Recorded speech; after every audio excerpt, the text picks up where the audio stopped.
اعوذ باللہ من الشیطان الرجیم، بسم اللہ الرحمن الرحیم، السلام علیکم رحمۃ اللہ وبرکاتہ۔ آج بھی ہم سورہ بقرہ کا ترجمہ، تفسیر اور خلاصہ بیان کریں گے۔ جیسے کہ کل بھی ہم نے ایک سورت کا ترجمہ، تفسیر اور خلاصہ بیان کرا تھا، جس میں ارشاد ربانی ہو رہا تھا کہ اس سے بڑا ظالم کون شخص ہوگا جو روکے لوگوں کو اللہ کے گھروں میں یعنی کہ مسجدوں میں جانے سے، وہاں اللہ کا نام لینے سے، اور اس سے بڑا ظالم کون ہوگا یا کوشش کرے کہ کسی طرح اس کو مسجدوں کو نقصان پہنچائے، اللہ کے گھروں کو گرانے کی کوشش کرے، اس سے بڑا ظالم اور کون ہوگا؟ تو ایسے لوگوں کے لیے دنیا میں بھی ذلت ہے، رسوائی ہے، اور آخرت میں بھی دردناک عذاب ہے۔ آگے ارشاد ربانی ہے، وَلِلَّهِ الْمَشْرِقُ وَالْمَغْرِبُ فَأَيْنَمَا تُوَلُّوا فَثُمَّ وَجْهُ اللَّهِ إِنَّ اللَّهَ وَاسِعٌ عَلِيمٌ، اور اللہ ہی کا ہے مشرق اور مغرب، سو جس طرف تم منہ کرو وہاں ہی متوجہ ہے اللہ، بے شک اللہ بے انتہا بخشش کرنے والا اور سب کچھ جاننے والا ہے۔ اس آیت میں ایک تمہید باندھی جا رہی ہے کہ جو تحویل قبلے کے حوالے سے، جو کہ بڑی حساس کیفیت ہے، کیونکہ جن کے دلوں میں مکہ مکرمہ کی عقیدت تھی، وہ چاہتے تھے کہ ہم اپنی نمازوں کا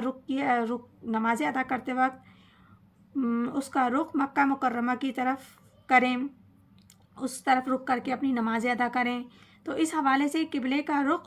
2 مرتبہ تبدیل ہوا ہے۔ پہلے خود حضور اکرم صلی اللہ علیہ وآلہ وسلم نے مدینے آ کر یروشلم کی طرف رخ کر کے نمازیں پڑھی تھیں، پھر قبلہ تبدیل ہوا۔ تو نمازوں کے لیے جس کے اس آیت میں آگے تفسیر آئے گی، یعنی کہ قبلے تبدیل ہونے کے حوالے سے آگے قرآن پاک میں اس کی تفسیر آئے گی مزید، لیکن یہاں ایک بات ہے کہ وہ تمہید باندھی جا رہی ہے کہ مشرق و مغرب سب اللہ کے لیے ہیں۔ اللہ تعالیٰ ہر سمت، ہر جگہ، ہر رخ میں موجود ہے، بس ایک یکسانیت پیدا کرنے کے لیے، اجتماعیت دینے کے لیے ایک چیز کو قبلہ مقرر بنا دیا گیا ہے۔ یہ علامت ہے، مطلب کہ تم جہاں بھی رخ کرو گے وہاں اللہ ہے، اور اللہ ہی کے لیے ہے، اور اللہ متوجہ ہو جاتا ہے تمہاری طرف، کیونکہ اللہ تعالیٰ بہت وسعت والا ہے، بخشنے والا ہے، مہربان ہے، کریم ہے، اور تمام علم وہ جانتا ہے، ہر شے کی مصلیت کو خوب جانتا ہے، چونکہ ان کے علم میں یہ تعین بعض ہے کہ مصلیتوں سے کی جاتی ہیں، اور اسی بنیاد پر حکم آتا ہے۔ تو وہ سب سے بڑا علم رکھنے والا ہے اور سب کچھ جاننے والا ہے۔ آگے ارشاد ربانی ہے، وَقَالُوا اتَّخَذَ اللَّهُ وَلَدًا سُبْحَانَهُ بَل لَهُ مَا فِي السَّمَاوَاتِ وَالْأَرْضِ كُلٌّ لَهُ قَانِتُونَ، اور کہتے ہیں اللہ رکھتا ہے اولاد، اور وہ تو ایسی سب باتوں سے پاک ہے، بلکہ اسی کا ہے جو کچھ آسمان میں ہے اور زمین میں ہے، سب اسی کے تابع دار ہیں۔ اب اس آیت میں اشارہ ہو رہا ہے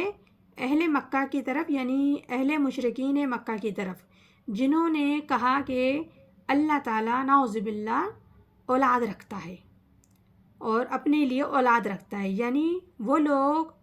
کہتے تھے یہ جو فرشتے ہیں یہ اللہ تعالیٰ کی بیٹیاں ہیں۔ ٹھیک اسی طریقے سے یہ لوگ بات کر رہے ہیں جیسے کہ منافقین یعنی کہ انصار کہتے تھے حضرت عیسیٰ علیہ السلام اللہ کے بیٹے ہیں، اور یہود میں بھی ایک گروہ ایسا گزرا ہے جو حضرت عیسیٰ علیہ السلام کو اللہ کا بیٹا مانتے تھے، لیکن اللہ تعالیٰ ان سب باتوں سے پاک ہے اور اعلیٰ ہے، برتر ہے، اور بلکہ زمین اور آسمان میں جو کچھ بھی مخلوقات ہیں سب اللہ ہی کی ملکیت ہے، سب مخلوق ہیں، سب مملوک ہیں، اور خالق اور مالک صرف پروردگار عالم ہیں، اور سب اسی کے فرما بردار بھی ہیں۔ اللہ تعالیٰ کی یہ سب مملوک ہیں زمین اور آسمان میں، اور جو موجودات ہیں وہ سب اللہ تعالیٰ کے لیے ہیں، اور اللہ تعالیٰ مسجد بھی ہے کیونکہ زمین اور آسمان کا، اور اس میں جو کچھ بھی ایجادات ہوتی ہیں، عظیم ایجادات ہیں، اللہ تعالیٰ بس کسی بھی چیز کا ارادہ کرتا ہے کہ وہ ہو جائے تو بس اللہ کا اتنا ہی کہہ دینا کافی ہوتا ہے کہ ہو جا، اور وہ چیز ہو جاتی ہے۔ اسے مکمل ہونے کے لیے، پیدا کرنے کے لیے پروردگار عالم کو کسی آلات کی، اسباب کی، مددگاروں کی ضرورت نہیں، صرف اللہ کا حکم ہوتا ہے اور وہ کام ہو جاتی ہے۔ تو اللہ تعالیٰ ایسی قدرت رکھنے والا ہے، عظیم ہے۔ یہ سورہ بقرہ ہے جس کی ابھی ہم نے 2 صورتوں کا ترجمہ تفسیر خلاصہ بیان کیا ہے۔ انشاءاللہ ہم مزید بھی آگے کرتے رہیں گے، اور پروردگار ہم سب کو قرآن پاک بہتر طریقے سے پڑھنے، سمجھنے اور عمل کرنے کی توفیق عطا فرمائے، اور سب لوگ کوشش کریں قرآن پاک کو سمجھ کے پڑھنے کی، کیونکہ اس میں ہمارے لیے ہدایت ہے۔ پروردگار ہر جگہ پر اللہ کا ایک حکم آ رہا ہے اور ہدایت آ رہی ہے، ہماری اپنی زندگی گزارنے کے لیے اصلاح آ رہی ہے، تو کوشش کریں اس کو سمجھ کے پڑھیں۔ اور ہمارا یہ اس طریقے سے ایک ایک آیت کا بیان کرنا، سمجھانے کا مقصد بھی یہی ہے کہ ہر آیت مسلمان ہونے کی حیثیت سے ہماری سمجھ میں آنی چاہیے۔ تو اللہ تعالیٰ ہم سب کو ہدایت کی توفیق عطا فرمائے اور قرآن پاک کو بہتر طریقے سے سمجھنے کی کوشش عطا فرمائے، جو کہ قرآن پاک کی شان ہے، اس شان کے مطابق ہمیں سمجھنے کی توفیق عطا فرمائے۔ آمین ثم آمین۔ جزاک اللہ۔